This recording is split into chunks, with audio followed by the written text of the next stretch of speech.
هو الإنسان لما يتبع هواه قلبه يغفل عن ذكر الله تعالى. أما من خاف مقام ربه ونهى النفس عن الهوى فإن الجنة هي المأوى.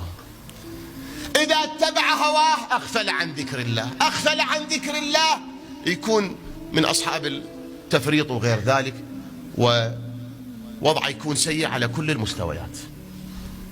اللي ينسى ذكر الله تعالى، هو الله فرض الصلاة حتى نذكره، أقم الصلاة لذكري، لذكري أقم الصلاة لذكري، الله تعالى يقول، لأن الإنسان ما يستقيم إلا بذكر الله، وإذا ترك ذكر الله أصبح غافلا، وهاي الغفلة سببها اتبع هواه، ولما يتبع هواه أمره يكون فرطا، وهذا كلما مقبول. شوف التسلسل شلون يصير، وهذا كلما مقبول. وهنا الآية تشير إلى نوع آخر من أنواع الغفلة من بعد النوع الأول في الواقع.